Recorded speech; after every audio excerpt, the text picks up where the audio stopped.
नमस्ते फ्रेंड्स। एक बार को सोचिए, आप अपने घर को इस दुनिया की सबसे सेफेस्ट जगह मानते हैं, लेकिन अगर वो घर ही सेफ ना हो तो आपकी पूरी मेहनत इस घर को खरीदने में लग जाती है, लेकिन एक नेग्लिजेंस की वजह से वो घर एक दिन मिट्टी में मिल जाए तो कुछ ऐसा ही एक सिनेरियो हुआ फरवरी 2022 में, जहां पर सेक्टर 109 गुड़गांव के अंदर एक पॉश सोसाइटी जिसे हम चिंटल्स पैराडाइसो के नाम से जानते हैं, उसका डी ब्लॉक की 18 स्टोरी की बिल्डिंग 6 फ्लोर से नीचे तक कोलैप्स कर गई। काफ़ी सारे रेजिडेंट्स फंस गए।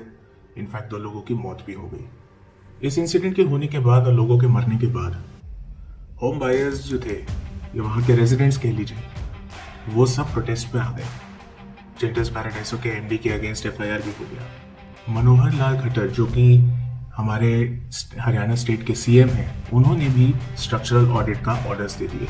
स्ट्रक्चरल ऑडिट में ये पता लगता है कि डी टावर के अलावा भी 4 अलग टावर्स हैं चिंटल्स पैराडाइसो सोसाइटी के अंदर जो रहने के लिए अनफिट है। करोड़ों में बिकती है ये प्रॉपर्टीज। एक इंसान बैंक से लोन लेकर मेहनत करके अपने सारे पैसे जोड़ के घर खरीदता है, क्या बीतती होगी उसके ऊपर।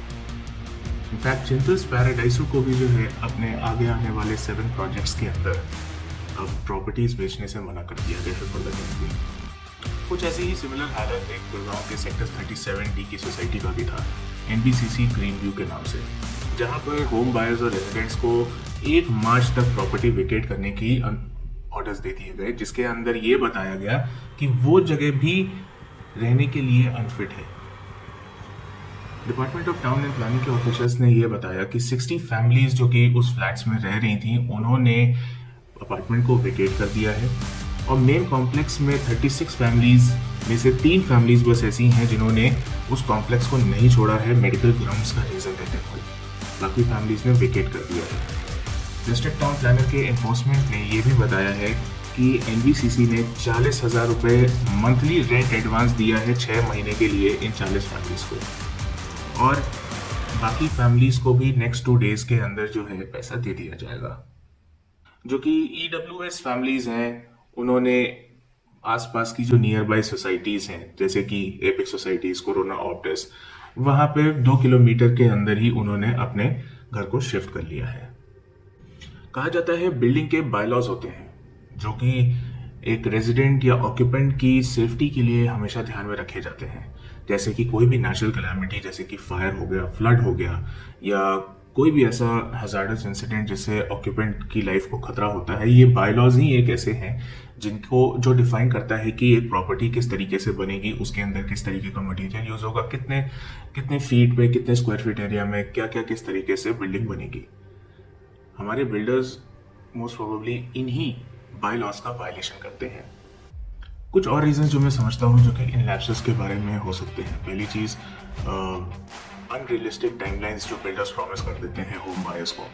दूसरी चीज़, जितना पैसा एक बिल्डर लगाता है उस प्रॉपर्टी को बनाने में बैंक लोन लेने से, तो ऑब्वियस सी बात है एक डेस्परेशन तो होती ही होगी बिल्डर्स को कि वो अपनी प्रॉपर्टीज़ को जल्द से जल्द और अच्छे लोगों को बेच दें, ताकि वो जहाँ जहाँ से पैसा उन्होंने उठाया है वो उधर वापस कर सकें इन अ टाइमली मैनर। वरना तो इंटरेस्ट लगेगा, उनको नुकसान भी होगा, एंड उस नुकसान को रोकने के लिए बिल्डर्स इन प्रॉपर्टीज़ को जल्द से जल्द बेचते हैं एंड वो टाइमलाइंस भी रोकने की कोशिश करते हैं। तीसरी चीज़, मुझे लगता है जो रेरा का इंट्रोडक्शन हुआ है उस बेसिस पे भी एक टाइमलाइन का, एक स्ट्रिंजेंट टाइमलाइंस बिल्डर्स के ऊपर इम्पोज हो जाती होगी। बिकॉज आपको याद होगा पहले रेरा से पहले बहुत सारे ऐसे रेजिडेंट्स थे जिनको बहुत ज़्यादा प्रॉब्लम होती थी, क्योंकि बिल्डर्स बहुत जो टाइमलाइन प्रॉमिस करते थे उस टाइमलाइन को कभी नहीं मानते थे, और बहुत सारे प्रॉब्लम्स उससे क्रिएट होते थे, क्योंकि जो होम बायर्स थे उनका लोन शुरू हो चुका होता था, उनकी ईएमआई कटनी शुरू हो जाती थी, लेकिन बिल्डर जो है उनको प्रॉपर्टीज टाइमली मैनर में नहीं दे पाते थे। उससे होम बायर को बहुत नुकसान होता था एंड उनको सालों सालों तक ऑक्यूपेंसी नहीं मिलती थी उस प्रॉपर्टी की। रेरा आने से वो तो बंद हो गया, बट क्या उससे ये भी हम डिटरमाइन कर सकते हैं कि बिल्डर्स के ऊपर एक ऐसी स्ट्रिंजेंट टाइमलाइन लग गई जिस वजह से उन्होंने प्रॉपर्टी को with in the timeline adhere करना शुरू कर दिया, बट शायद स्टैंडर्ड्स का इतना ध्यान ना रखा गया हो। चौथी चीज़, कैसे मटेरियल्स का इस्तेमाल हो रहा है, क्या वो मटेरियल्स सब स्टैंडर्डाइज्ड हैं जो कि एक सब कॉन्ट्रैक्टर यूज़ करता है वाइल मेकिंग बिल्डिंग्स। बिल्डर को भी शायद इस बारे में ना पता हो, प्रॉबेबली, या पता भी हो सकता है, कुछ नहीं कह सकते इस बारे में। लीगल रेमेडीज क्या हैं हमारी इसके पर्सपेक्टिव में, आइए जानते हैं।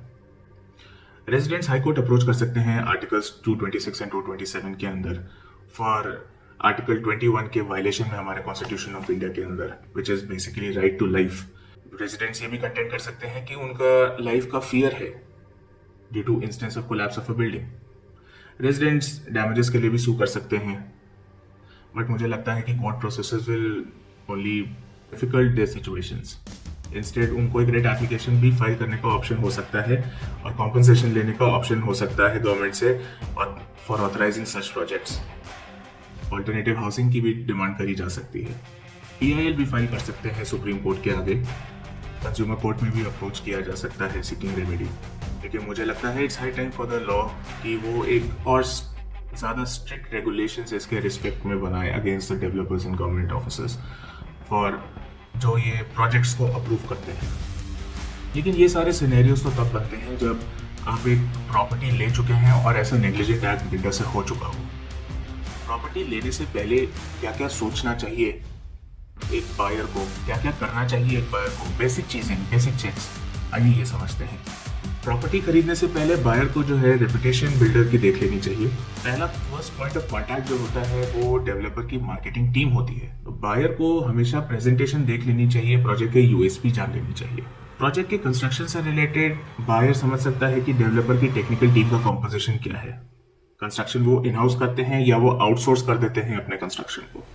किस तरीके के कॉन्ट्रैक्टर्स अपॉइंट करते हैं, मतलब क्या वो स्मॉल टाइम कॉन्ट्रैक्टर्स होते हैं या बड़े कॉन्ट्रैक्टर्स होते हैं, जैसे कि ऑर्गेनाइजेशंस, बड़ी रेप्यूटेड ऑर्गेनाइजेशंस जैसे कि लार्सन एंड टूब्रो। और क्या क्वालिटी कंट्रोल सिस्टम्स होते हैं जो कि साइट पे फॉलो किए जाते हैं डेवलपर्स के थ्रू। प्रॉपर्टी क्या रेरा रजिस्टर्ड है। बाकी क्वालिटी चेक्स भी होते हैं, जैसे कि जब आप पोजेशन ले लेते हैं तो आप एक ऑडिट ऑर्गेनाइजेशन की हेल्प ले सकते हैं। उनके पास एक एग्जॉस्टिव लिस्ट होती है जो कि उनकी हेल्प करती है कि आपकी प्रॉपर्टी को पूरी तरीके से ऑडिट कर लें। कुछ 40 से 50 हज़ार रुपए लगते हैं, लेकिन 15 दिन के अंदर आपकी प्रॉपर्टी का पूरा ऑडिट हो जाता है।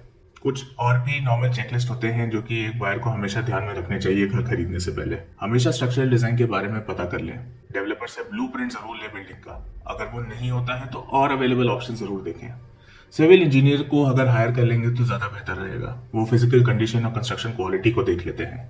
कंक्रीट क्वालिटी चेक भी करवाइए आप। ये भी पता करिए, ये भी इंश्योर करिए कि स्ट्रक्चर के अराउंड वाटर लॉगिंग ज्यादा ना हो। आसपास के ट्रांसफार्मर्स और इलेक्ट्रिसिटी पोल्स को भी देख लीजिएगा और ये भी देख लीजिएगा कि वो किस तरीके से पोजीशन है या इंस्टॉल्ड है। बिल्डिंग की सीवेज सिस्टम भी देख लीजिएगा, वो गवर्नमेंट अप्रूव्ड ड्रेनेज सिस्टम के थ्रू लिंक होनी चाहिए। इन पूरे सिनेरियोस को समझने के बाद हमें ये तो पता लगता है कि it is ultimately the home buyer which is at ultimate risk and वही एक ऐसा बंदा है जो कि पूरे टाइम इस सिचुएशन के अंदर सफर करेगा। कमाल की बात है ना, वो अपनी जिंदगी का सारा पैसा भी लगाएगा और फिर उसके बाद जो है सारी प्रॉब्लम्स भी वही झेलेगा।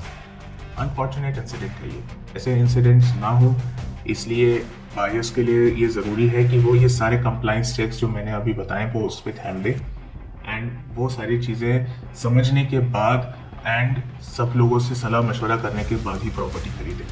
इससे बायर्स अपने आप को सेफ रख पाएंगे, लाइफ अपनी बचा पाएंगे और इन सारे प्रॉब्लम से दूर रहेंगे और कोर्ट कचहरी के चक्करों से भी दूर रहेंगे। मेरा नाम है Arpan Vajpayee and this is cognition ignition, signing off for today. Thank you.